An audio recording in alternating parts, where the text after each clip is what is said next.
talk me through some of the biggest problems that you see with launches and where people go wrong. The way that I see launches is that there are 3 stages. There's pre-launch, there's launch, and then there's post-launch. By far, the biggest problem that people have with launches is they skip pre-launch. People think, this is ready, I'm gonna share it with the world, and everyone is gonna fall in love with it right away.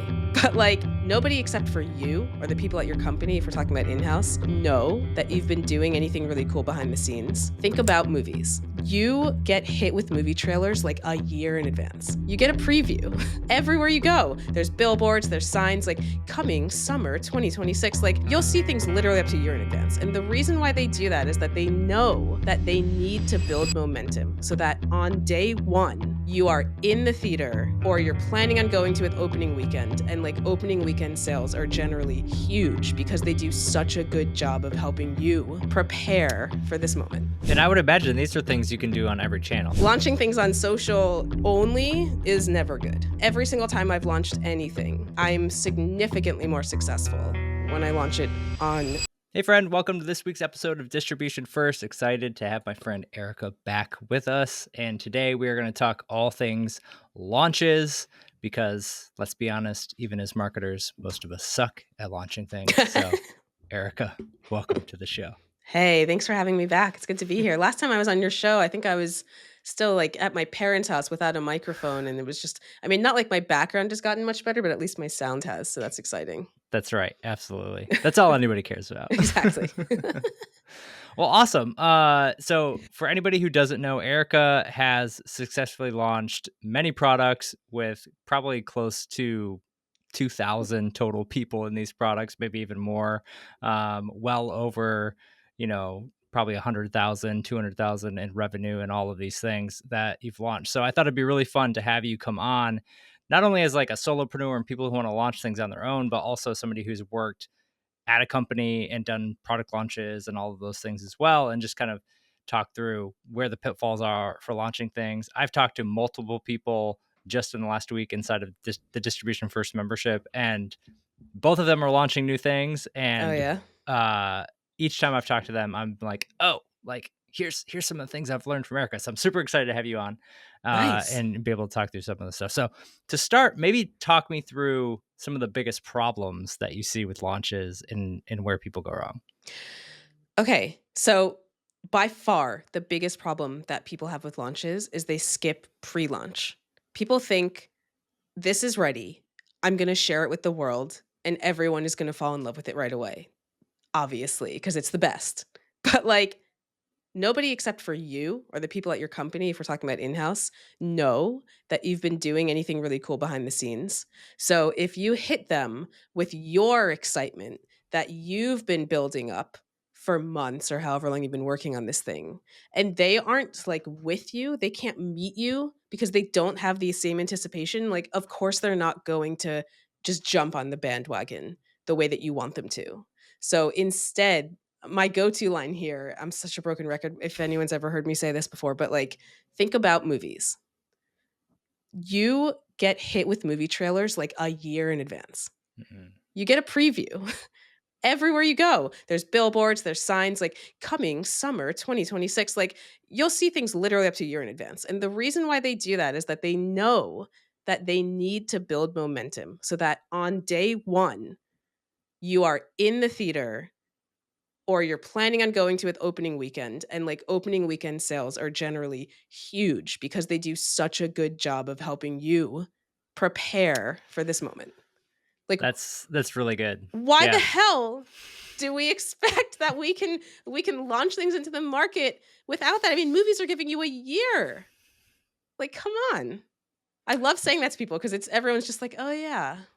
And it makes sense, right? Because if a new movie came out and there was a day's notice or no day's notice, movie's out today, go see it. It might perform, but it's not nearly going to perform as well, right? Yeah. Something with massive, what's the word? I don't know what word I'm trying to use. What marketing if Apple, so here's the thing, right? If Apple launches something out of the blue, okay, fine. They're exactly. Apple, right? Massive brand recognition is, I think, the phrase I was going for there. If Apple launched, or the next Marvel movie just suddenly dropped, everybody would run. Correct. But they have brand equity. They've been doing this for a while. Most people, even if you have brand equity, like no one's Apple, no one's Marvel, like come Mhm. on. And either way, the thing that I've learned now after launching, I don't know, like 15 things over the past however many years, 3, 5 years, is that people really enjoy when they get to be part of the journey as you're building it. Like they want to root for you. And this is applicable outside of launches too. And I think like this goes to audience building or just like brand building and building awareness. People root for people naturally in life. They fall in love with the character of you, the character of your brand, the character of your company, if you do a good job of that. And so when you let people in on the things that you're struggling with or the things that are changing or the new things that you're working on, they feel like they're watching a character develop and it makes them feel closer to you. And when people feel closer to you, as all of us marketers know who are listening to this, they're much more likely to believe you, to trust you, and to want to support you. And so that's another like that's why everybody builds in public, but that I think people think building in public is always like the traditional SaaS founder building in public.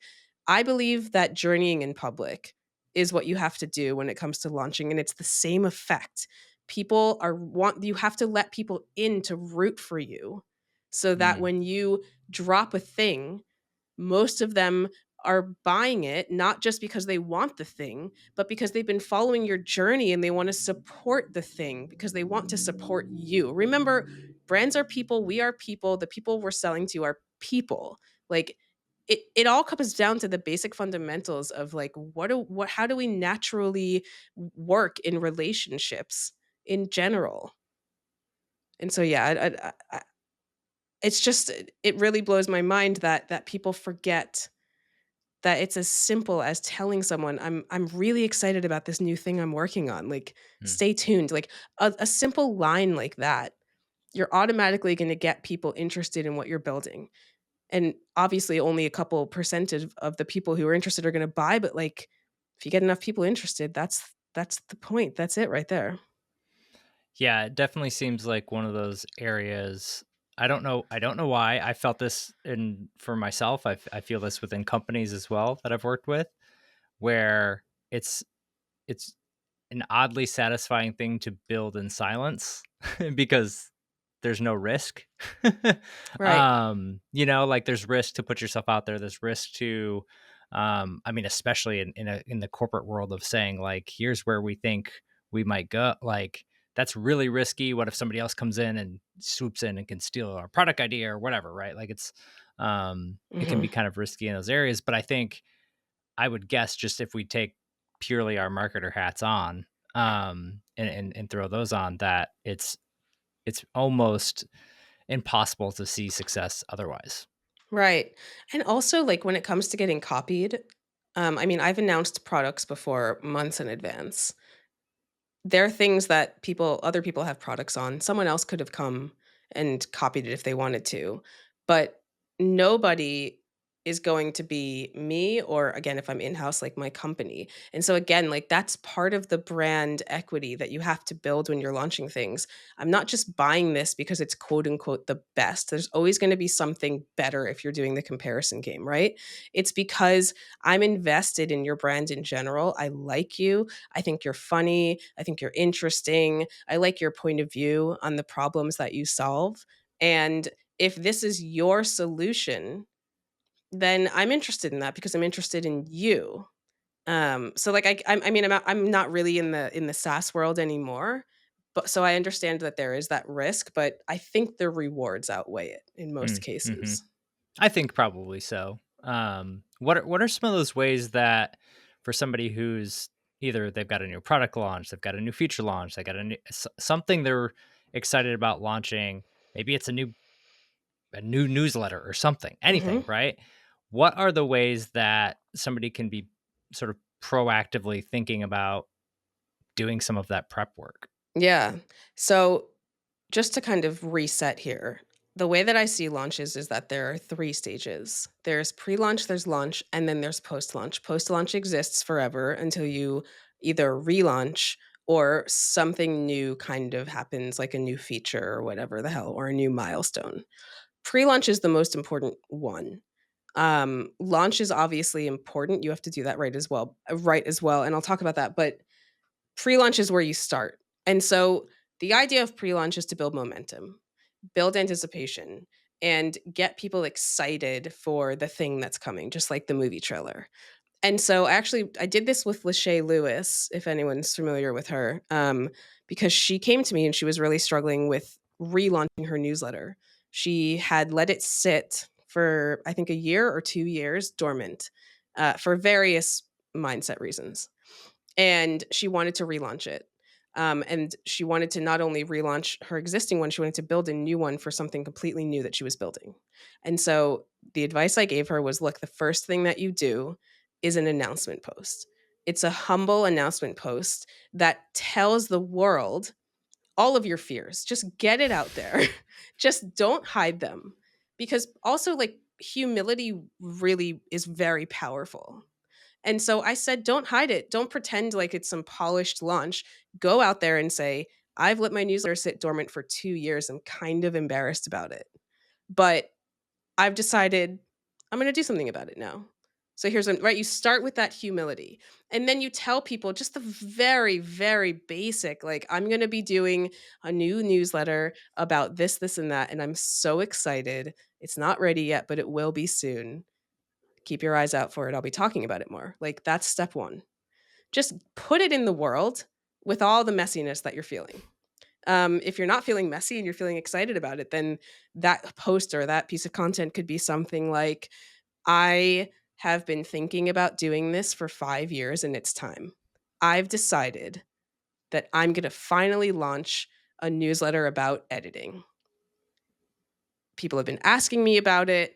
I've wavered. This is why. But ultimately, it came down to me realizing thing. So keep your eyes peeled, whatever. Like, there's a bunch of ways that you can approach it. And now people know. Next up, you want to build a wait list if you can. And you don't want to let people in yet. It's like having people pre-order tickets to a concert or something. Once they've joined the wait list, they've given you a type of mini commitment that they're interested, so they're more likely to follow through.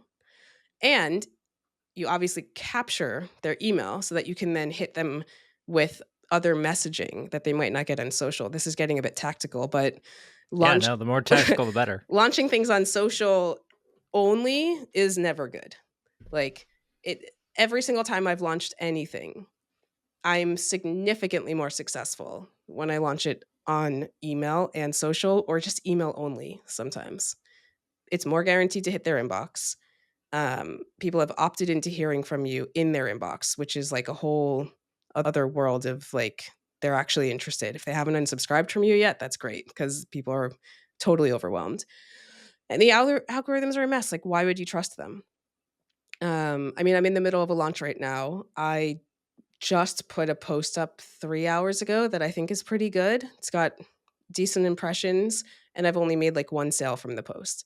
I've got an Mhm. email that I've been working on all day that I'm gonna finalize after I get off this call with you, and I guarantee you that I'm gonna get, I don't know, 20 to 50 sales by the end of the day from the email.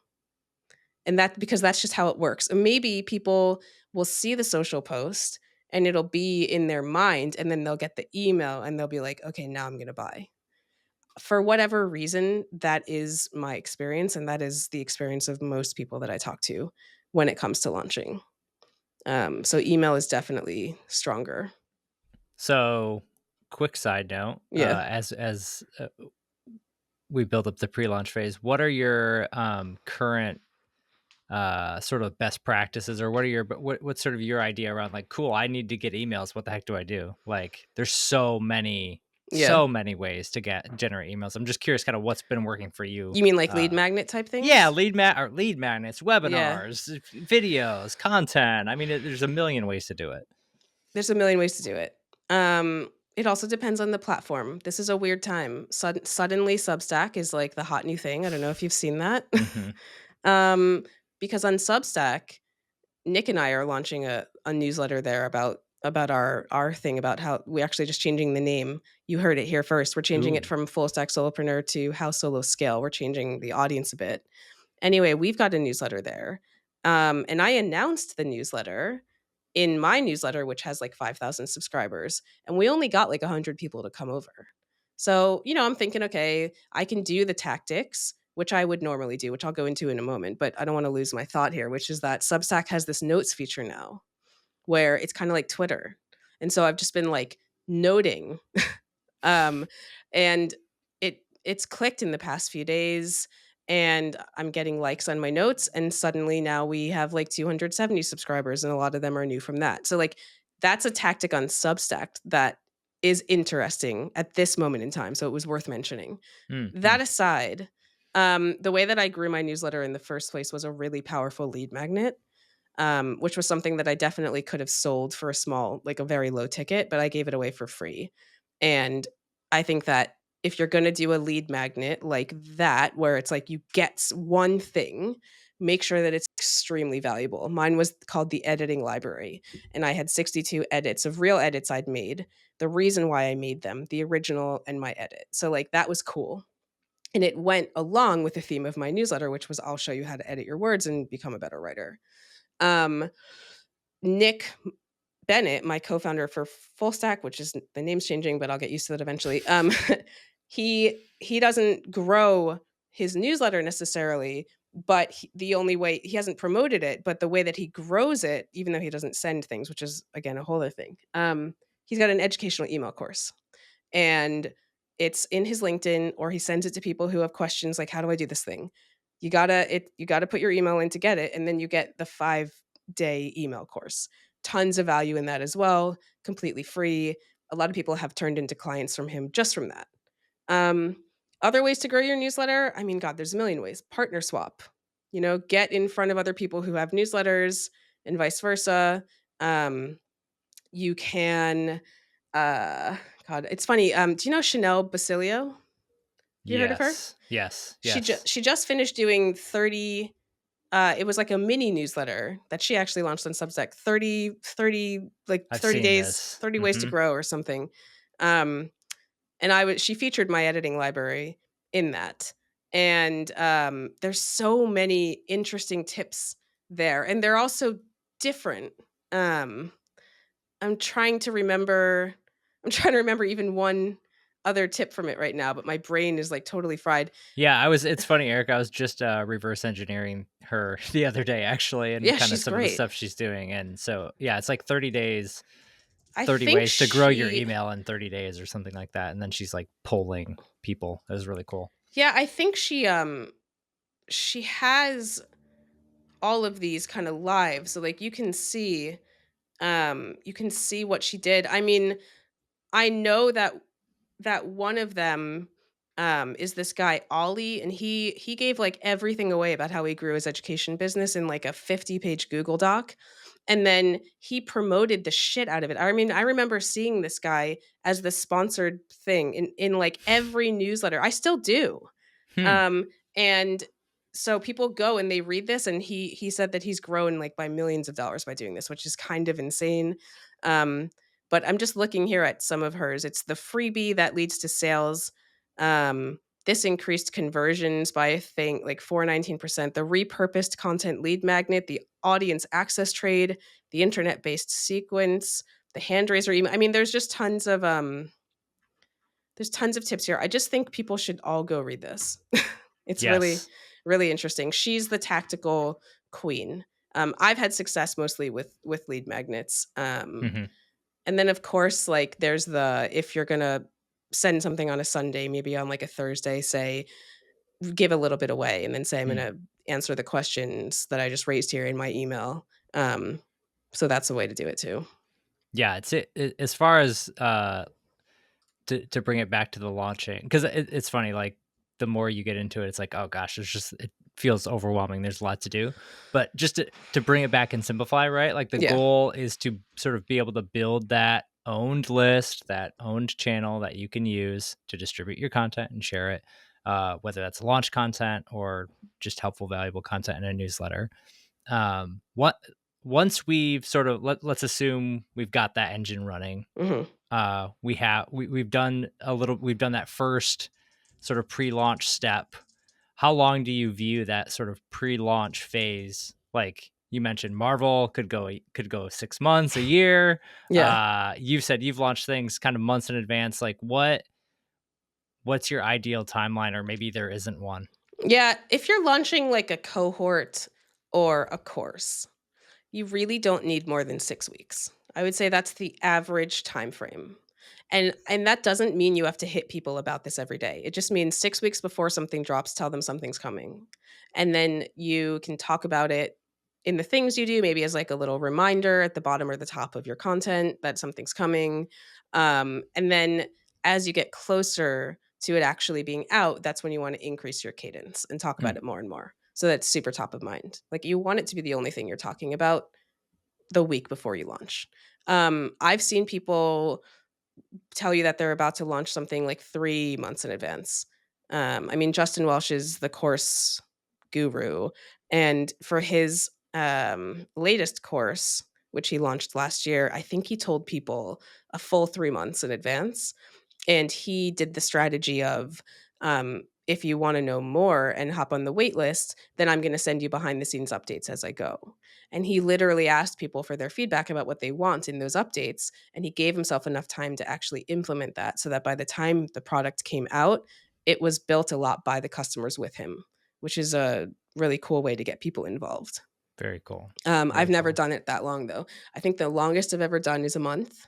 Hmm. Um, and I will like 4 weeks, I'll say something's coming. The next week, I'll maybe talk about why I'm building it and how I view the problem that the thing is solving.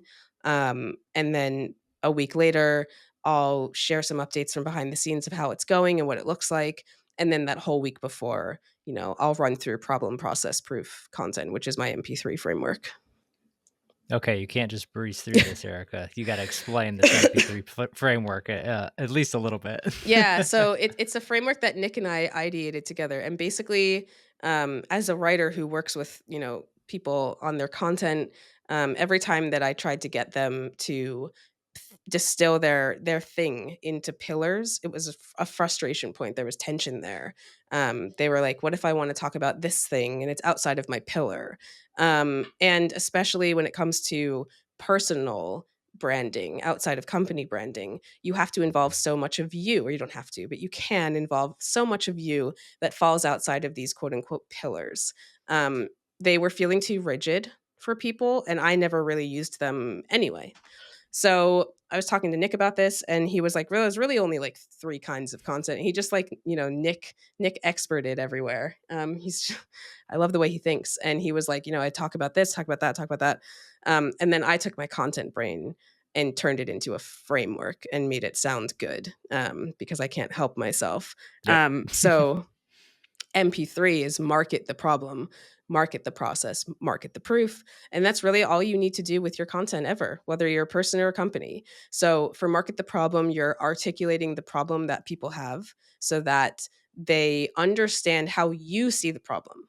Because there are a million people and companies out there solving the same problems as you. The thing that's going to differentiate you is not the features that you have, but the point of view that you have on the problem. And that point of view obviously must evolve as you evolve and as the market evolves. But what's your point of view on the thing? So, like, I became known as an editor because my point of view was that editing is not cutting, it's adding value. And so I got known for kind of that mantra, which separated me from other editors. Now that I'm moving more into strategy, my point of view is that pillars are stupid and make you feel like you're stuck in a box. And therefore, why don't we just bust through the box and create problem process proof content instead? I'm not like reinventing the wheel. It's just my point of view on the problem is different, which is memorable. And I'm articulating it in a way that's resonating with people, and therefore they want to work with me to solve the same problem that other people are solving, but in my way. Process content is, like I said before, sharing the journey. So it's journeying in public instead of just winning in public. All the good, the bad, the messy, especially now, people want to hear what you've tried that didn't work just as much as they want to hear what you tried that did work.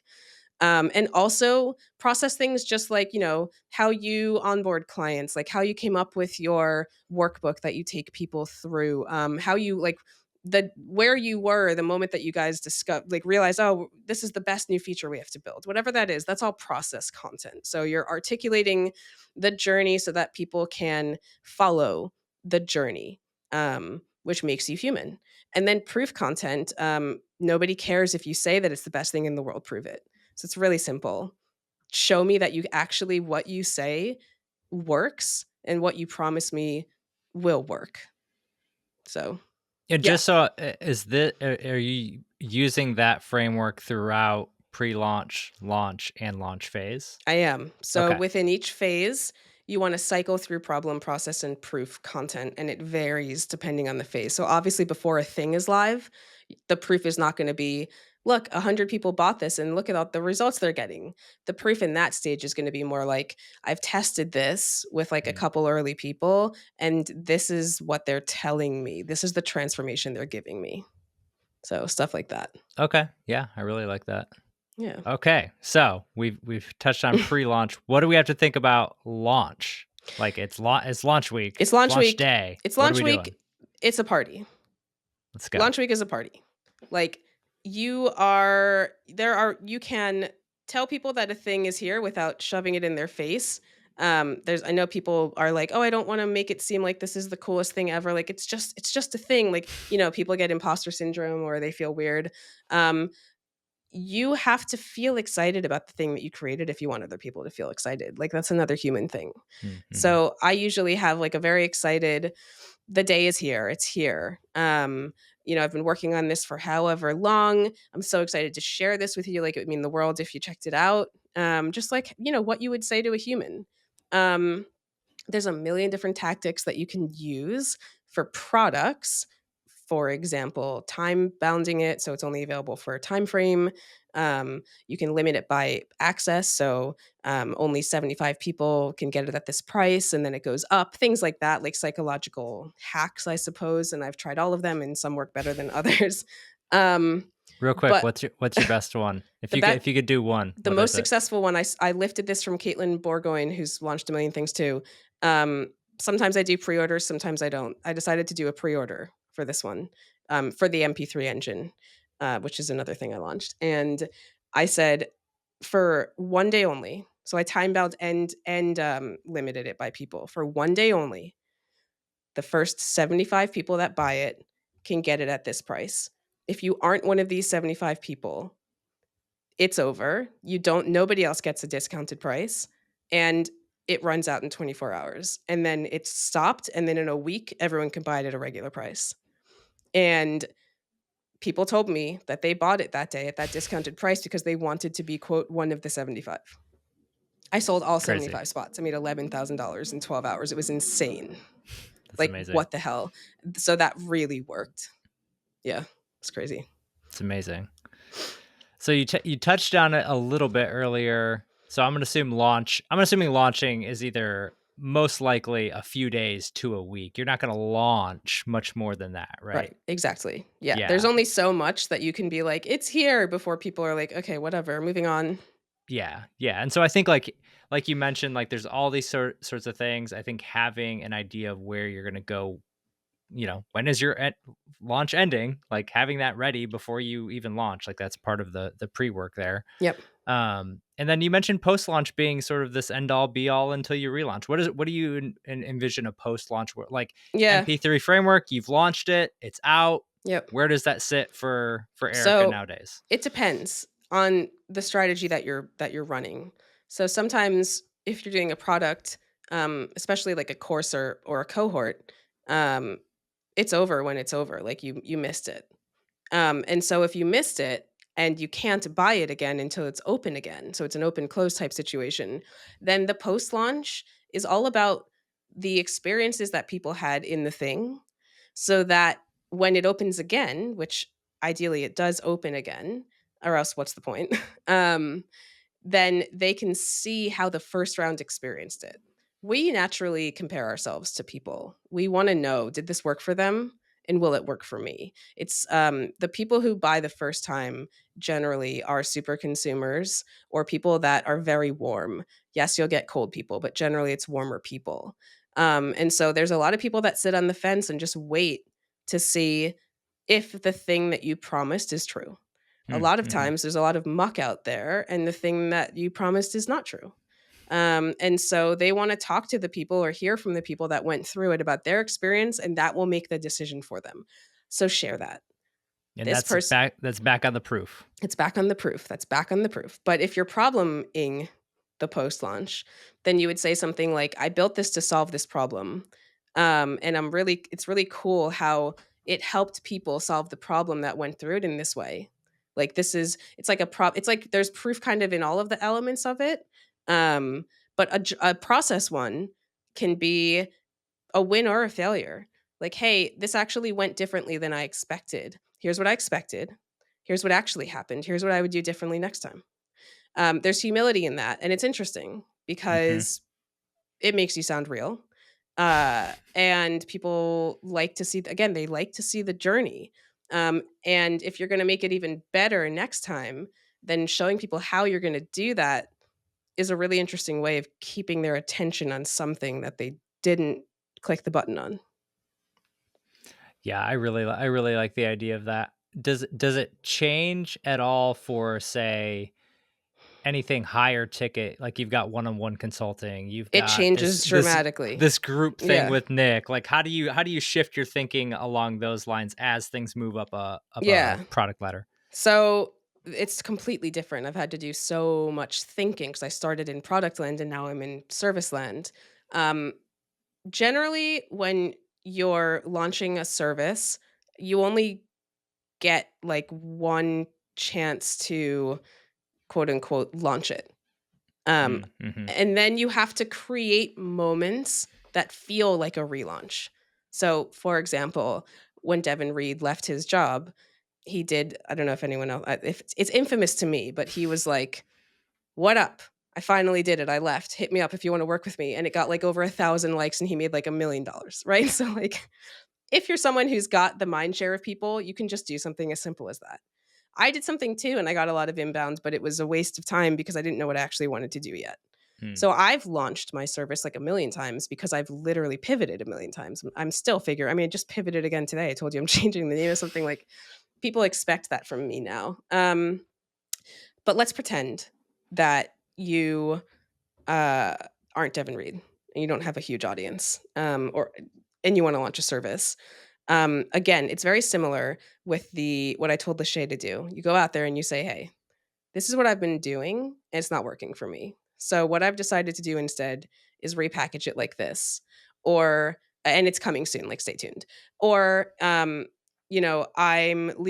just left my job, and I've been helping people in this way, and I've decided that the best use of my time is to now help them in this way, one on one. Like, let me know if you're interested." Type thing. That's like a very basic pre-launch, this is kind of happening soon. And then you move into problem content like crazy. Like this is what Nick and I call market conditioning. So you want to condition the market of your point of view, especially if it's a new point of view or one that they haven't heard that much. What do you like what's your point of view on the problem you solve? Why do you want to solve it? Why do you care? Why should they care? What's the status quo? Why is the status quo bad? What can you do better? So that's all problem stuff. And then you go into the process. Hey, I onboarded a client last week at this price point, and they immediately told me that it's so valuable it needs to be 3x more. So I'm going to take on two more clients at this price point because I want to make sure that it's not a one-off. And after that, it's going up by 3x. Let me know if you want it. Right. So there's ways that you can use the tactics that you would use in a product in a service as well. To a point, because that only works again like the first time. You can't Mhm. continuously raise your price by 3x forever in a service. Um, so yeah, so you want to say things are coming, and then you have to create moments. So I had a client that was launching a service, and she said, "I'm really nervous about this, but I'm pivoting everything I'm doing, and I'm going to move it to this." That was kind of like step one. Then step two was, "All right, I've decided to go all in. Here's what it's going to be. I'm still kind of framing up how I'm going to solve the problem for you, but like anyone wants to try this with me, like let's give it a go. You'll be my guinea pig. It'll be the lowest price it'll be, blah blah blah." Then maybe something exciting happens, like you make a website or you hired someone to make a website and it looks really beautiful. Say, "Hey, guess what? I now have a website for this amazing thing. Go check it out. Like, let me know what you think, right? So that's like another moment that you're building. Then you share a failure.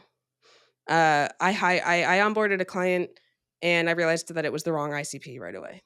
So I'm tightening my ICP. This thing is for this, this, this. Is that you? Let me know. Right? Interesting. Okay. Then you get a couple big wins. Hey, I've been working with this client for a month, 2 months, 3 months. All these things just happened. Like, this is awesome. I'm really dialing it in. Let me know if you want to work with me. And then as you get, more grounded in what you're doing and how you're doing it, whatever, you just cycle through problem process proof. You kind of like enter this world of just an engine kind of running on problem process proof. But we change. So like the next time you change something, you make a big deal out of it. My Hmm. website I've been operating my business with the world's worst website for 10 years and now it's new. Yay, go check it out.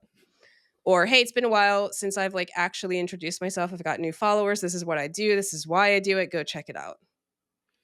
And I would imagine these are things you can do on every channel. Like if we're talking about like just you're on distribution first year, distributing this content across like that's Every also an channel. email, that's also a social, that's also a video, that's also, Mhm. it could be any and all of those things. Exactly. It could go on you could be going on a guest as a guest podcast person, talking about things you're doing. You could be doing exactly Absolutely. what I'm doing right now. Yep. Like, there's a million ways to talk about the thing, and you have to repeat yourself. I mean, you know this. You have to repeat yourself a million times. Um, Unfortunately. yeah, I mean, look, like, you just do. It's just how it is. Yep. You just gotta You repeat got to get yourself. comfortable with it. Yeah. Yep. Yeah. So it does feel like, yeah, post launch, you've got all this excitement, you've launched, and then really honestly, to me, it feels like post launch is some of the slog.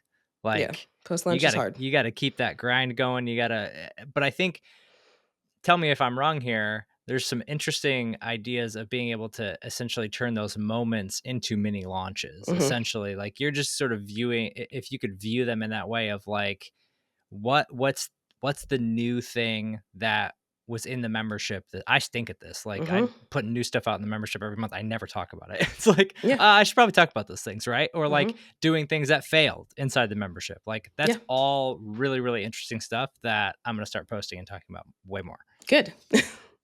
But yeah, post-launch is a slog, and it definitely depends. It definitely differs depending on whether you're doing a product, like a product, a course, a cohort, whether it's open forever, whether it has a close time. And then if you're doing a service, like, the service is the hardest one because it never Mm. ends.